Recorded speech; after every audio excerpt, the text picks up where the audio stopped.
Hello दोस्तों, मेरा नाम है विपिन कौरखड़े और आपका बहुत-बहुत स्वागत है इस एंगुलर ट्यूटोरियल की सीरीज़ में।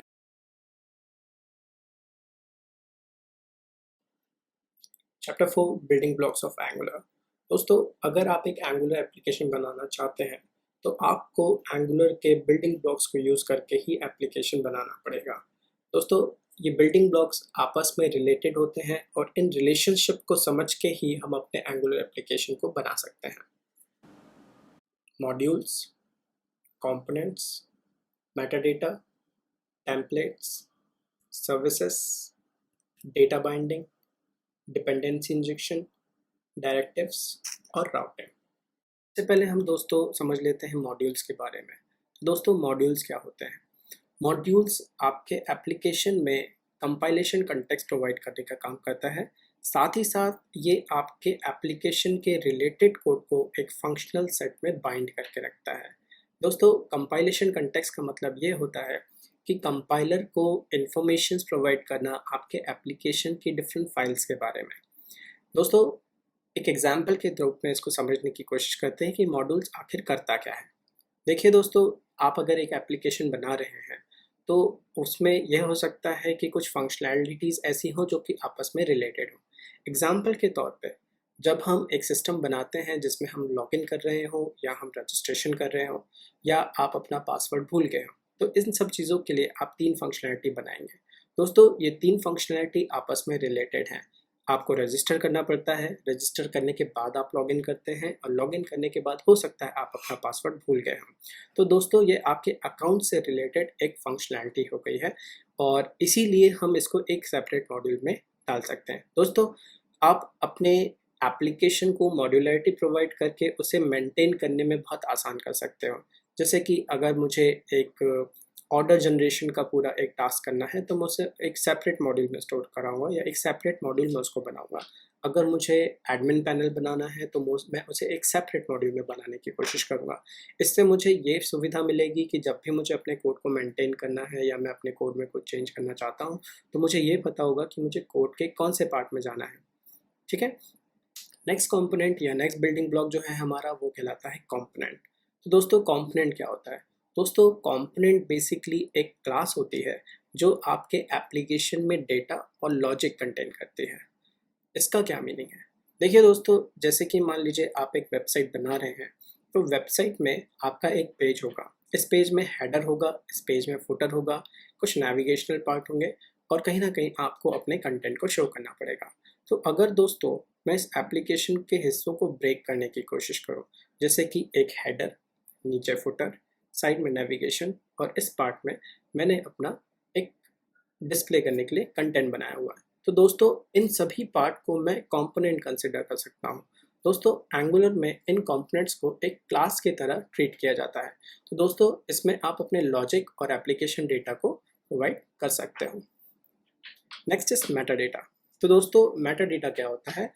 मेटा डेटा एंगुलर को बताता है कि ये जो क्लास है इसे किस तरीके से रिप्रेजेंट किया जाए। जैसे कि अगर मैंने एक कंपोनेंट बनाया है, मान लीजिए हमने एक हेडर बनाया है, तो हेडर, इसका प्लेसमेंट कहाँ होना है या इसका टेम्पलेट कौन सा होगा या इसमें स्टाइलिंग कैसी होगी, ये इन्फॉर्मेशन मैं मेटा डेटा के फॉर्म में इसको दे सकता हूँ। नेक्स्ट कंपोनेंट या next building block is services. तो दोस्तों, सर्विसेज क्या होती है? सर्विसेज एक क्लास होती है जिसमें आप फंक्शनैलिटी या फीचर्स को डिफाइन करते हो। ये फीचर्स एक बहुत ही स्पेसिफिक पर्पस प्रोवाइड करता है। दोस्तों, सर्विसेज खास तौर पे हम इसलिए बनाते हैं क्योंकि सर्विसेज को हम अपने एप्लीकेशन के डिफरेंट कंपोनेंट के साथ शेयर कर सकते हैं। Next is templates. तो दोस्तों, आपके कंपोनेंट्स के व्यू जो डिफाइन होते हैं वो टेम्पलेट्स की मदद से किए जाते हैं। टेम्पलेट्स एक सिंपल से HTML के कोड होते हैं। तो दोस्तों, ये व्यू ऑफ कंपोनेंट्स का मतलब क्या हुआ? जैसे दोस्तों, हमने कंपोनेंट्स में जब डिस्कस किया था तो मैंने आपसे कहा था कि हेडर है, फुटर है, नेविगेशन है। तो ये हेडर, फुटर और नेविगेशन तो हमारे कंपोनेंट हो गए, बट ये हेडर, फुटर और नेविगेशन दिखने में कैसे रहेंगे, इसका डिज़ाइन कैसा होगा, इसमें क्या क्या हम लिखने वाले हैं, ये डिफाइन हम करते हैं टेम्पलेट्स में। Data binding. तो दोस्तों, टेम्पलेट्स और क्लासेस आपस में इंटरेक्ट करती है या आपस में डेटा शेयर करती है with the help of data binding. दोस्तों डेटा बाइंडिंग वन वे भी होता है और टू वे भी होता है। वन वे डेटा बाइंडिंग में आपका क्लासेस या कह लीजिए आपका कंपोनेंट क्लास आपके टेम्पलेट्स को डेटा प्रोवाइड करता है, और टू वे बाइंडिंग में आपका टेम्पलेट्स और क्लास आपस में एक दूसरे को डेटा प्रोवाइड कर सकते हैं। दोस्तों डेटा बाइंडिंग की एंगुलर में चार टेक्निक्स हैं, जैसे कि interpolation, property binding, event binding, और चौथा आपका प्रॉपर्टी बाइंडिंग और इवेंट बाइंडिंग का कॉम्बिनेशन है, जिसको हम एनजी मॉडल्स की मदद से बाइंड करते हैं। दोस्तों ये टू वे बाइंडिंग होता है। Next is dependency injection. दोस्तों डिपेंडेंसी इंजेक्शन एंगुलर में आपको अलाउ करता है कि आप किसी सर्विसेज को किसी कंपोनेंट में इंजेक्ट कर सके। अब इसका मतलब क्या होता है? दोस्तों जैसे मान लीजिए आपने एक ई कॉमर्स की वेबसाइट बनाई है और आप अपने एक डिस्प्ले में आप अपने डिफरेंट प्रोडक्ट्स को डिस्प्ले कराना चाहते हैं। तो दोस्तों उस कंपोनेंट में आपको एक कार्ड बनाना पड़ेगा जिसमें आपने एक इमेज दिखाई हुई है और इमेज से रिलेटेड कुछ डेटा होगा। तो दोस्तों ये एक कंपोनेंट हमें बार बार यूज़ करना है, और बार बार यूज़ करने के लिए हमें कहीं ना कहीं से डेटा को लाना पड़ेगा। तो हम दोस्तों इस कंपोनेंट को बार बार नहीं बनाएंगे, इस कंपोनेंट को बनाएंगे हम एक ही बार, लेकिन हम इस डेटा फैचिंग का जो काम है वो सर्विसेज की मदद से करेंगे। तो दोस्तों सर्विसेज आपके डेटा को लाने का काम करेगा, लेकिन ये डेटा आपके कंपोनेंट को मिलेगा कैसे? जब आप इस सर्विसेज को अपने कंपोनेंट में इंजेक्ट करवाएंगे। तो दोस्तों ये कंसेप्ट कहलाता है आपका डिपेंडेंसी इंजेक्शन। इसके लिए आपको डेफिनेटली एक सर्विस बनाने की जरूरत पड़ेगी। Next is directive. तो दोस्तों डायरेक्टिव का जो काम है वो आपके बिहेवियर को, डॉक्यूमेंट के बिहेवियर को चेंज करने के काम आता है, यानी कि आपके डॉम एलिमेंट्स को चेंज करने के लिए काम आता है। जैसे कि अगर मुझे कोई कंडीशनल डेटा दिखाना है, जैसे कि मैं चाहता हूं कि अगर मैंने लॉगिन किया हो तो ही मुझे लॉग आउट का बटन दिखे, और अगर मैंने लॉगिन नहीं किया हो तो मुझे लॉग आउट का बटन वहाँ पे ना दिखे, उसकी जगह मुझे लॉगिन का बटन दिखे। तो दोस्तों ये कंडीशनल पार्ट है, तो इससे हम डायरेक्टिव्स की मदद से कर सकते हैं। दोस्तों तीन तरह के हम डायरेक्टिव्स यूज़ कर सकते हैं, जैसे कि कंपोनेंट हुआ, स्ट्रक्चरल हुआ और एट्रीब्यूट हुआ। तो डायरेक्टिव्स बेसिकली आपके HTML पेज के बिहेवियर को और उसके लुक को चेंज करने का काम करती है। दोस्तों लास्ट है इसमें राउटिंग। तो दोस्तों क्योंकि ये सिंगल पेज एप्लीकेशन है तो हमें यहाँ पे एक एंगुलर राउटर की मदद की ज़रूरत पड़ती है। एंगुलर राउटर बिल्कुल क्लाइंट सर्वर मॉडल को मिमिक करता है, और ये आपके एप्लीकेशन में नेविगेशन किस तरीके से किया जाएगा उसकी इंफॉर्मेशन को स्टोर करता है। दोस्तों समझने की कोशिश करते हैं रिलेशनशिप्स इन एंगुलर बिल्डिंग ब्लॉक्स के बारे में। इसको समझने के लिए हम एक एग्जांपल ले रहे हैं। मान लीजिए आपने एक वेबसाइट बनाई है जिसमें आप लिस्ट ऑफ प्रोडक्ट्स डिस्प्ले करा रहे हैं, ठीक है। तो उसके लिए सबसे पहले दोस्तों आपने एक मॉड्यूल जरूर बनाया होगा, जिसको मैं एम नाम दे देता हूँ। इसके बाद दोस्तों आपने एक कॉम्पोनेंट बनाया होगा, तो हमने बना दिया यहाँ पे एक कॉम्पोनेंट जिसका नाम हम दे देते हैं सी। अब दोस्तों इस कॉम्पोनेंट को हमें प्रोवाइड करना पड़ेगा सर्टेन मेटा डेटा, जिसको मैं MD नाम दे रहा हूँ। तो इस मेटा डेटा में एक्चुअली होगा क्या? तो मेटा डेटा में हमें उसकी टेम्पलेट इन्फॉर्मेशन बतानी पड़ेगी कि कौन सा टेम्पलेट है जो इस कंपोनेंट को डिस्प्ले कराएगा। तो दोस्तों इसके लिए आपने टेम्पलेट्स बनाया, इस टेम्पलेट को मैं नाम दे देता हूँ T।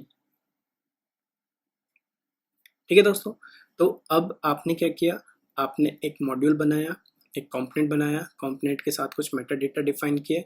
जिस मेटा डेटा में आपने बता दिया कि इस कंपोनेंट का जो डिस्प्ले आएगा वो टेम्पलेट टी की मदद से आएगा।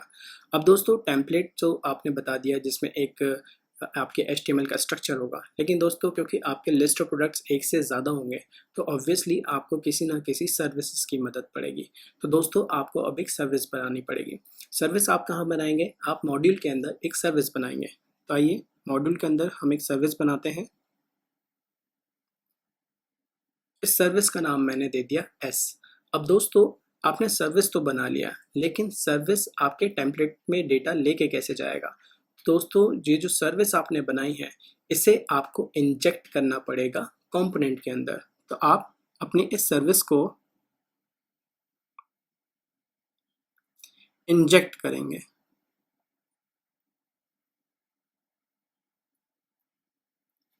तो आप अपनी सर्विसेज को इंजेक्ट करेंगे कंपोनेंट के अंदर।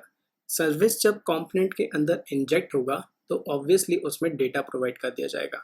अब दोस्तों टेम्पलेट के अंदर आपको स्ट्रक्चरल चेंजेस करने पड़ेंगे, क्योंकि आपका डेटा एक नहीं एक से ज़्यादा होगा। तो जब आप स्ट्रक्चरल चेंज करेंगे तो उसको आप एक डायरेक्टिव की मदद से करेंगे, यानी कि आपका जो टेम्पलेट है वो इंटरेक्ट कर रहा होगा एक डायरेक्टिव, इसको मैं डी नाम दे देता हूँ। ये एक डायरेक्टिव की मदद से आप अपने कंपोनेंट में चेंजेस करेंगे। दोस्तों अब बात आती है कि बाइंड कैसे किया जा रहा है।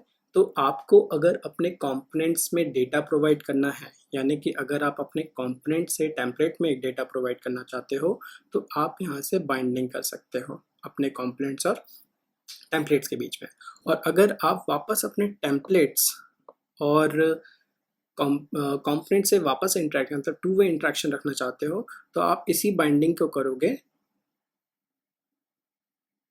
अपने एनजी मॉडल्स की मदद से। तो दोस्तों ये एक रिलेशनशिप होता है जिसमें हम अपने डिफरेंट बिल्डिंग ब्लॉक्स को समझ सकते हैं।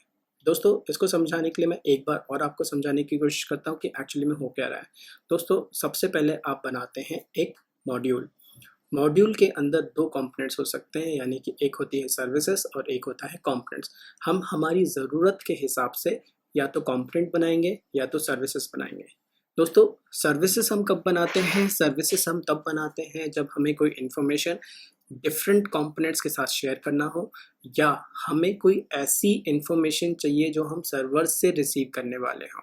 तो दोस्तों इस पर्टिकुलर केस के लिए हम जो सर्विसेज बना रहे हैं, इसमें जो हम फंक्शनैलिटीज़ बनाएंगे वो फंक्शनैलिटीज़ आपके सर्वर से डेटा फैच करने का काम करेगा। अब दोस्तों सर्विसेज का काम ये हुआ कि वो सर्विसेज की मदद से डेटा को फैच तो कर रहा है, लेकिन ये इन्फॉर्मेशन या ये जो डेटा आपका फैच हुआ है ये कंपोनेंट्स तक किस तरीके से पहुंचाया जाएगा। तो कंपोनेंट्स के अंदर, यानी कि कंपोनेंट्स एक क्लास है जिसके कंस्ट्रक्टर के अंदर हम सर्विसेज को इंजेक्ट करेंगे ताकि सर्विसेज की इंफॉर्मेशन आपके कंपोनेंट को मिल जाए। तो इस पर्टिकुलर पार्ट को हम कहते हैं डिपेंडेंसी को इंजेक्ट करना। अब दोस्तों कंपोनेंट के पास डिपेंडेंसी इंजेक्शन के थ्रू डेटा भी आ गया है। अब हमें इस डेटा में कुछ स्ट्रक्चर, या आप ये कह लीजिए कि आपको अपने टेम्पलेट में स्ट्रक्चरल चेंज करना पड़ेगा। तो स्ट्रक्चरल चेंज आप किस तरीके से करेंगे? स्ट्रक्चरल चेंज आप करेंगे आपके डायरेक्टिव्स की मदद से। दोस्तों ये जो डायरेक्टिव डी है ये आप तीन तरह से कर सकते हो, या तो कंपोनेंट लेके, या स्ट्रक्चरल चेंज करके, या एट्रीब्यूट चेंज करके। तो यहाँ पे हमें क्योंकि स्ट्रक्चरल चेंज करना है, क्योंकि आप अपने स्ट्रक्चर को चेंज कर रहे होगे, तो यहाँ पे हम स्ट्रक्चर डायरेक्टिव यूज करेंगे।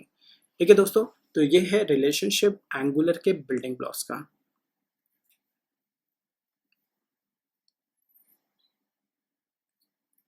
दोस्तों इसी डायग्राम को अगर हम ऑफिशियल वेबसाइट के डायग्राम में देखें तो वो कुछ इस प्रकार रहेगा। मैं यहाँ से ये हटा देता हूँ।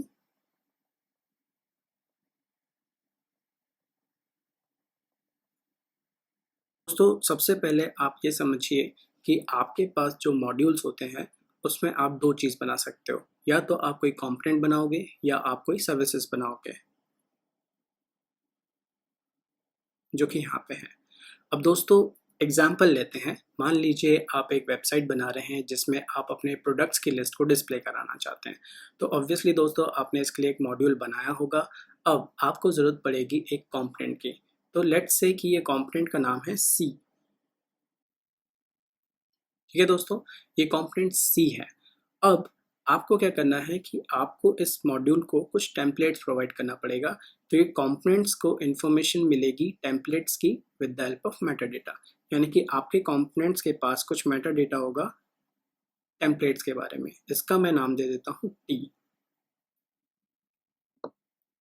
ठीक है दोस्तों, अब आपके कंपोनेंट्स को एक टेम्पलेट भी पता है। अब टेम्पलेट की इंफॉर्मेशन उसे मेटा डेटा से ऑलरेडी मिल गई है। अब बात करते हैं दोस्तों यहाँ पे डेटा कैसे आएगा। तो डेटा हम लाएंगे सर्विसेज की मदद से। दोस्तों सर्विसेज आप बनाएंगे कहाँ? तो सर्विसेज आपको बनानी पड़ेगी मॉड्यूल के ही अंदर, मॉड्यूल के ही अंदर। यहाँ पे आप एक सर्विस क्रिएट करेंगे। तो ये मान लीजिए सर्विस है आपकी एस नाम की एक सर्विस है। अब दोस्तों सर्विसेज का काम क्या होता है? सर्विसेज का काम होता है कि सर्वर से डेटा फैच करे या फिर किसी तरीके की और कोई फंक्शनैलिटी हो वो आप क्रिएट करें। तो हमारे एग्जांपल के केस में हमें यहाँ पे एक ऐसे फंक्शनैलिटी बनानी पड़ेगी जो आपके सर्वर से डेटा फैच करके लेके आए। तो दोस्तों आपने मान लीजिए फंक्शनैलिटी तो बना ली। अब डेटा फैच कर रहा है हमारा सर्विसेज, लेकिन ये इन्फॉर्मेशन हमें हमारे कंपोनेंट तक पहुंचानी है। तो दोस्तों सर्विसेज की इन्फॉर्मेशन कंपोनेंट को कैसे मिलेगी? जब हम इस सर्विस को कंपोनेंट्स में इंजेक्ट करेंगे। दोस्तों कंपोनेंट्स जो है इंजेक्ट सर्विसेज को किस तरीके से करेंगे, वो आप समझ लीजिए कि कंस्ट्रक्टर की मदद से आपको सर्विसेज को इंजेक्ट करना पड़ेगा अपने कंपोनेंट्स के अंदर। तो जब आपके कंपोनेंट्स को सर्विसेज के थ्रू इंफॉर्मेशन या डेटा मिल चुका है, अब बात आती है कि आप टेम्पलेट्स में क्या करेंगे। तो टेम्पलेट्स में आपको, क्योंकि अपने डेटा को बार बार डिस्प्ले कराना है, तो इसके लिए हमें ज़रूरत पड़ेगी डायरेक्टिव्स की। तो यहाँ पे जो डायरेक्टिव्स हम यूज़ करेंगे वो दोस्तों आपकी स्ट्रक्चरल डायरेक्टिव रहेगी। तो स्ट्रक्चरल डायरेक्टिव आपके टेम्पलेट्स में स्ट्रक्चरल चेंजेस कर देगी बेस्ड ऑन द डेटा। तो इस तरीके से हमें अपने रिलेशनशिप को समझ के अपनी एप्लीकेशन को बनाना पड़ता है। तो दोस्तों सिंपल सी बात है, अगर मैं इसे समराइज़ करूँ तो आपको बनाना पड़ता है मॉड्यूल। मॉड्यूल के अंदर या तो आप सर्विसेज बनाएंगे या आप कंपोनेंट बनाएंगे। सर्विसेज इंजेक्टेबल टाइप की होती है जो कि आप कंपोनेंट्स के अंदर इंजेक्ट करेंगे। सर्विसेज में आप ऐसी फंक्शनलिटीज़ क्रिएट करेंगे जो डेटा फैच करे या वैलिडेशन का काम करे। और सर्विस बनाने का हमारा पर्पस ये होता है कि सर्विसेज आपकी शेयर की जा सकती है डिफरेंट कंपोनेंट से, इसलिए हम सर्विसेज को बनाते हैं।